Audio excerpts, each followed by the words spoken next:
जय श्री हरि विष्णु, जय मां लक्ष्मी। दोस्तों, 23 नवंबर 2023 गुरुवार के दिन करीब 400 वर्षों बाद एक दिव्य और दुर्लभ संयोग बनने जा रहा है, क्योंकि इस दिन सभी एकादशियों में से सबसे बड़ी एकादशी देवउठनी एकादशी पढ़ने जा रही है। दोस्तों, यह एकादशी गुरुवार के दिन पढ़ रही है, जिस वजह से इस दिन तीन बड़े योगों का निर्माण हो रहा है, जो कि है धन लक्ष्मी योग, अमृत सिद्धि योग और गज केसरी योग। दोस्तों, इन तीन योगों के निर्माण की वजह से इस एकादशी पर भगवान विष्णु और मां लक्ष्मी की असीम कृपा बरसने वाली है।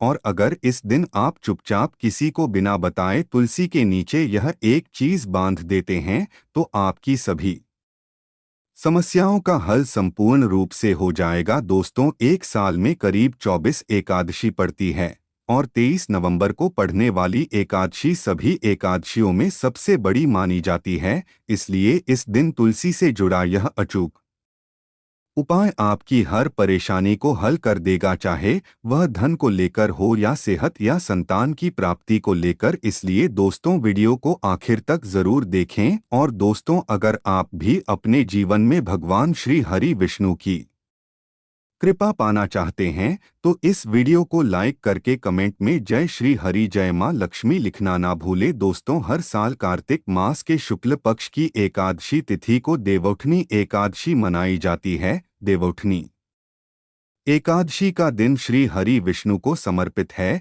इस दिन जगत के पालनहार श्री हरि विष्णु अपनी 4 महीने की योग निद्रा से जागते हैं। इसके बाद से ही सभी मांगलिक कार्य आरंभ हो जाते हैं। इसके अलावा देवउठनी एकादशी भगवान विष्णु को प्रसन्न करने के लिए भी बेहद उत्तम मानी जाती है। इस दिन भगवान विष्णु को प्रसन्न करने के लिए कुछ लोग व्रत रखते हैं और पूजा करते हैं। इस दिन सच्ची श्रद्धा और भक्ति भाव से भगवान विष्णु की पूजा करने से सभी मनोकामनाएं पूर्ण होती है। दोस्तों, भारतवर्ष में ही नहीं, संसार के लगभग अधिकांश देशों में तुलसी को पवित्रता की दृष्टि से देखा जाता है। अनेक औषधीय गुणों से भरपूर तुलसी का धार्मिक महत्व भी है। अनेक धार्मिक अनुष्ठानों और तांत्रिक प्रयोग में इसका उपयोग होता है। पुराणों में तुलसी को भगवान विष्णु की पत्नी होने का गौरव मिला है। इसी कारण तुलसी जगत जननी भी है। परमात्मा के अनेक दुर्लभ वरदानों में परिगणित तुलसी के बिरवे को अमृत का प्रतिरूप भी कहा गया है।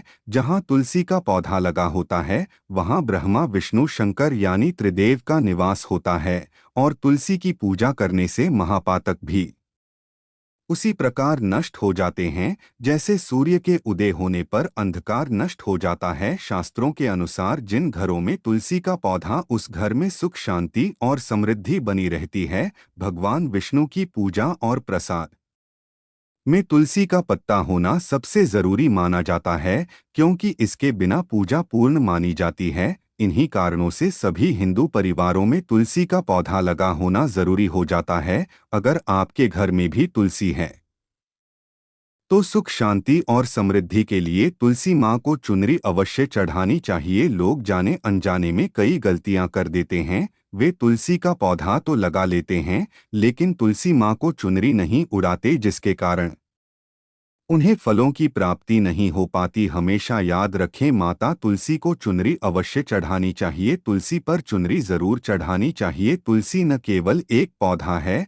बल्कि यह हमारे माँ के समान है। घरों में तुलसी को डोट चुनरी ओढ़ाकर रखा जाता है, लेकिन इसका ध्यान कुछ लोग ही रखते हैं। आमतौर पर लोग तुलसी को लाल रंग की चुनरी उठाते हैं, लेकिन लाल मंगल का रंग है और तुलसी का कारक बुध है। बुध और मंगल मित्र नहीं है। बुध के अनुकूल ग्रह शुक्र और शनि है। इसलिए तुलसी जी को सफेद, चमकीली या नीली चुनरी चढ़ाना अत्यंत शुभ होता है। कई लोग यह भी गलतियां करते हैं, तुलसी की चुनरी काफी पुरानी हो जाती है या फट जाती है, लेकिन एकादशी या फिर अन्य कोई शुभ दिवस पर तुलसी की चुनरी लोग बदल देते हैं। लेकिन आपको न केवल त्योहारों पर चुनरी बदलनी चाहिए, बल्कि साफ सुथरी चुनरी, मासूम तुलसी को हमेशा उठानी चाहिए। बगैर चुनरी के माँ अच्छी नहीं लगती।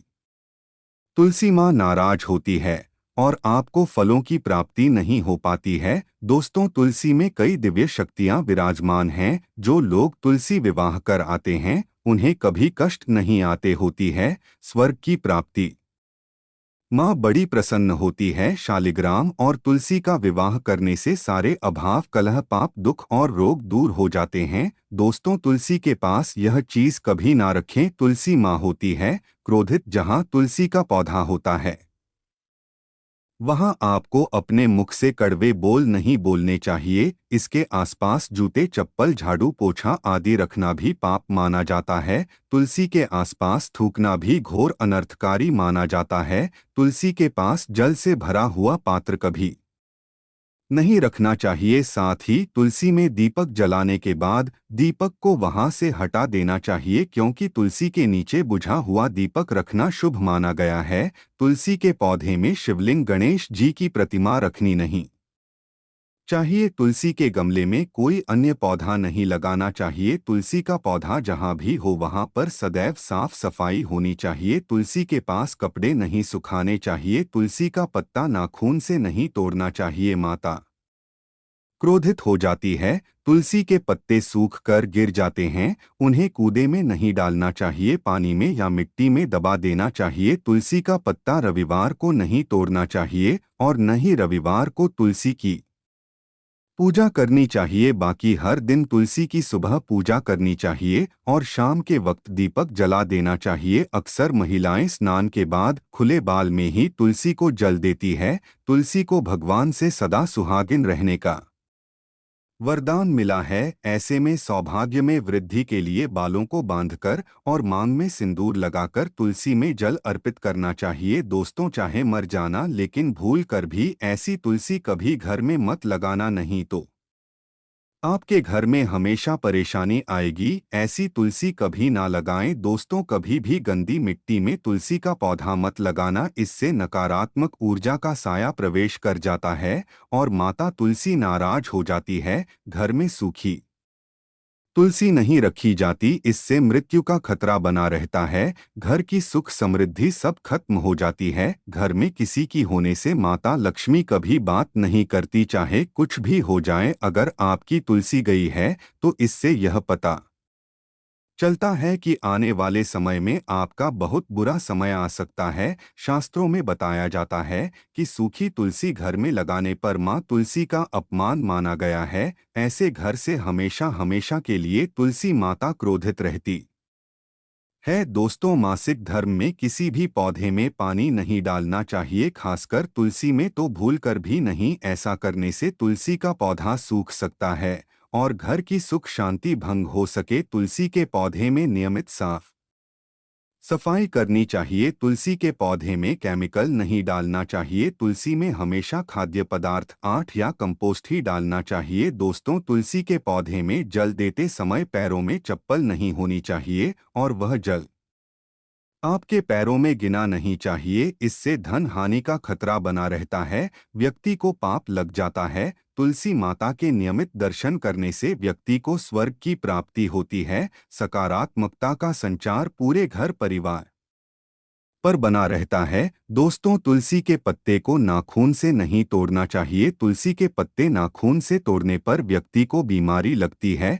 घर में बीमारियां प्रवेश करती है। दोस्तों, तुलसी का पौधा हमेशा घर के बीचों बीच लगाना चाहिए। इसे बहुत ही शुभ और मंगलकारी माना गया है। तुलसी का पौधा घर में लाने से पहले हमेशा याद रहे, बुरे भाव से इसे घर में नहीं लगाना चाहिए, अर्थात लालच में आकर तुलसी का पौधा घर में कभी नहीं लगाना चाहिए। इससे माता लक्ष्मी नाराज हो जाती है। दोस्तों, अगर आपके घर में एक से ज्यादा तुलसी के पौधे निकल आए हैं तो आप अपने पड़ोसियों में से किसी को दे सकते हैं। शास्त्रों में कहा जाता है कि एक से ज्यादा तुलसी जब घर में निकल आती है तो वह बहुत ही शुभ माना गया है। यह साक्षात माता लक्ष्मी के आने का संकेत माना जाता है। देवी लक्ष्मी आपसे बहुत खुश हैं। तुलसी के पौधों को विषम संख्या में रखना चाहिए, जैसे 3, 5, 7 आदि। तुलसी में कभी शिवलिंग को नहीं रखना चाहिए। गणेश की प्रतिमा भी तुलसी में नहीं रखनी चाहिए, इससे उल्टा घर में विनाश होता है। नियमित तुलसी में दीपक जलाने से कई करोड़ों पुण्य व्यक्ति को डोट प्राप्त हो जाते हैं और व्यक्ति स्वर्ग की प्राप्ति कर लेता है। दोस्तों, होता है घोर अनर्थ। ऐसे पौधे लगाकर माँ तुलसी नाराज हो जाती है। घर में तुलसी के पास इन पौधों को कभी नहीं लगाना चाहिए। ये पौधे अशुभ होने के साथ साथ पूरे घर का विनाश भी करते हैं। माँ तुलसी होती है क्रोधित। आज ही इन पौधों को घर से बाहर करें। दोस्तों, यकीन माने हम आपको शास्त्रों के अनुसार बता रहे हैं कि वह पौधा कोई और नहीं बल्कि नागफनी का पौधा है। जी हाँ, नागफनी का पौधा तो आपने जरूर देखा होगा। आपको बता दें, आप ऐसे कई घरों को देख सकते हैं जहां पर नागफनी का पौधा कभी नहीं होता है, क्योंकि यह पौधा नकारात्मक ऊर्जा का संचार करता है। पुराण में बताया जाता है कि जो पौधा हरी भरी गलियों की उत्पत्ति न करके कांटे की उत्पत्ति करता है, जिसमें पत्तियां न के बराबर हो, ऐसे पौधों को घर में कभी नहीं लगाना चाहिए। खासतौर से बताया जाता है कि किसी भी धार्मिक स्थल पर नागफनी का पौधा नहीं लगाना चाहिए। खासकर बाद जब तुलसी के पौधे की आती है, तो घर में कभी भी तुलसी के पास नागफनी का पौधा कभी नहीं लगाना चाहिए। यह नकारात्मक ऊर्जा का संचार बहुत तेजी से करता है। माता तुलसी के साथ साथ माँ लक्ष्मी भी ऐसे घर में वास नहीं करती जहाँ पर नागफनी का पौधा होता है। इसलिए आज ही अपने घर से इन पौधों को बाहर कर दें। यह पौधा अशांति फैलाने के साथ साथ भूत प्रेत आत्माओं को भी आकर्षित करता है। यह बुरी शक्तियों का प्रतीक माना जाता है। दोस्तों, शास्त्रों में बताया जाता है कि अगर माता तुलसी के साथ साथ माँ लक्ष्मी की कृपा भी जो व्यक्ति पाना चाहता है, तो तुलसी के पौधे के पास केले का पौधा जरूर लगाना चाहिए। इसे सर्वश्रेष्ठ और मंगलकारी माना जाता है। इसे माँ लक्ष्मी के साथ साथ विष्णु की कृपा भी मिलती है। माँ बहुत प्रसन्न होती है। दोस्तों, जिस घर की तुलसी में यह एक चीज नहीं रखी जाती, तो उस घर से लक्ष्मी दूर रहती है। साथ ही तुलसी माता होती है क्रोधित, और आप कोई भी कार्य करोगे कभी सफल नहीं होगा। दोस्तों, तुलसी का पौधा घर में है तो उसके साथ शालिग्राम को जरूर रखें, वरना बुरा समय आपको घेर आता है। शालिग्राम भगवान विष्णु का निराकार रूप माना जाता है। यह काले रंग का पत्थर होता है जिसे विलक्षण और मूल्यवान माना जाता है। इसे बहुत सहेज कर रखना चाहिए। मान्यता है कि इसमें अल्प मात्रा में स्वर्ण भी होता है। शालिग्राम के पत्थर नेपाल में बहने वाली गंडकी नदी में पाए जाते हैं, और जिस घर में तुलसी के साथ शालग्राम को रखा जाता है, उस घर में ही विष्णु के साथ साथ लक्ष्मी जी की कृपा भी बनी रहती है। धन दौलत की कमी बिल्कुल भी नहीं होती। खुशी उस घर में अपना बसेरा बना लेती है। शास्त्रों में साफ साफ लिखा है, जिस घर में शालिग्राम रखा होता है वहां पर सकारात्मक ऊर्जा का भंडार होता है। साथ ही घर में कोई भी व्यक्ति बीमारी से पीड़ित नहीं होता। तरक्की आपके कदम चूमती है। पुराणों में यहाँ तक कहा गया है कि जिस घर में शालिग्राम है वह घर समस्या से भी श्रेष्ठ है। इनके दर्शन और पूजन से समस्त भोगों का सुख मिलता है। स्वयंभू होने के कारण इनके प्राण प्रतिष्ठा की आवश्यकता नहीं होती। यदि इसे घर में तुलसी के पौधे के नीचे रखकर पूजा की जाती है, घर में भगवान विष्णु और मां लक्ष्मी का वास हो जाता है। ऐसे घर में पैसों से संबंधित कोई समस्या नहीं रहती। मृत्यु काल के समय इनके चरणामृत का जल पर आसन करने वाला व्यक्ति सभी पापों से मुक्ति पा लेता है।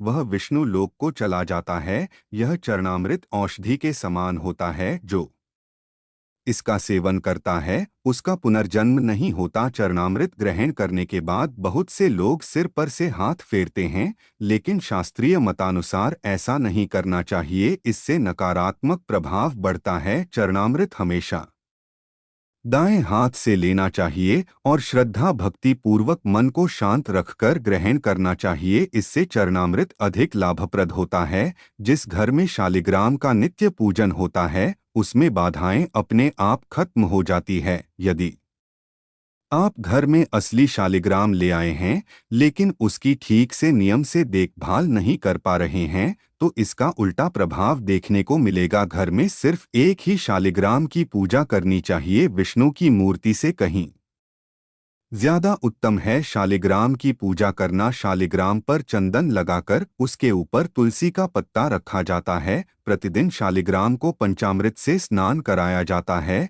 जिस घर में शालिग्राम की पूजा होती है उस घर में लक्ष्मी का सदैव वास रहता है। शालिग्राम पूजन करने से अगले पिछले सभी जन्मों के पाप नष्ट हो जाते हैं। शालिग्राम सात्विकता का प्रतीक है। उनके भोजन में आचार विचार की शुद्धता का विशेष ध्यान रखा जाता है। दोस्तों, देवउठनी एकादशी पर भगवान विष्णु की पूजा करने से साधक को सभी प्रकार के सुखों की प्राप्ति होती है। अगर आप भी भगवान विष्णु का आशीर्वाद प्राप्त करना चाहते हैं तो देवउठनी एकादशी पर राज अनुसार इन चीजों का दान करें। मेष राशि के जातक भगवान विष्णु की कृपा दृष्टि पाने के लिए देवउठनी एकादशी पर लाल मिर्च, लाल मिठाई और मसूर दाल का दान करें। वृषभ राशि के जातक विष्णु जी की का आशीर्वाद पाने के लिए देवउठनी पर दूध, दही, चावल और चीनी का दान करें। मिथुन राशि के जातक देवउठनी एकादशी पर हरी सब्जियों का दान करें, साथ ही गाय को चारा खिलाएं। कर्क राशि के जातक भगवान विष्णु को प्रसन्न करने के लिए देवउठनी एकादशी पर सफेद रंग के वस्त्र का दान करें, साथ ही जरूरतमंदों को भोजन कराएं। सिंह राशि के जातक देवउठनी एकादशी पर गेहूं, मूंग दाल, गोद और मूंगफली का दान करें। ऐसा करने से सभी बिगड़े काम बनने लगते हैं। कन्या राशि के जातक भगवान विष्णु की कृपा पाने के लिए विवाहित महिलाओं को हरे रंग की साड़ी दान में दे। तुला राशि के जातक जगत के पालनहार नारायण की कृपा पाने के लिए चावल, चीनी और दूध। कला वृश्चिक राशि के जातक देवउठनी एकादशी पर भगवान नारायण को प्रसन्न करने के लिए गुड़, चिक्की और लाल वस्त्र का दान करें। धनु राशि के जातक भगवान विष्णु का आशीर्वाद पाने हेतु केसर युक्त दूध राहगीरों को पिलाएं, साथ ही पीले रंग के फल का दान करें। मकर राशि के जातक भगवान विष्णु का आशीर्वाद पाने हेतु देवउठनी एकादशी पर धन का दान करें। कुंभ राशि के जातक भगवान विष्णु को प्रसन्न करने के लिए देवउठनी एकादशी पर गर्म कपड़ों का दान करें। आप कंबल, स्वेटर और चादर का दान कर सकते हैं। मीन राशि के जातक भगवान विष्णु की कृपा पाने के लिए देवउठनी एकादशी पर पीले रंग के वस्त्र के केसर, चने की दाल आदि चीजों का दान करें। तो दोस्तों, यह थी दे एकादशी से जुड़ी सभी महत्वपूर्ण जानकारियां और उपाय जिनको आपको इस बार जरूर करना चाहिए। तो दोस्तों, आपको जानकारी कैसी लगी हमें कमेंट में जरूर बताइएगा। वीडियो अच्छा लगा हो तो वीडियो को लाइक, शेयर और चैनल को सब्सक्राइब करना न भूलिएगा। आप सभी के मंगल की कामना करते हुए मिलते हैं अगली वीडियो में। धन्यवाद।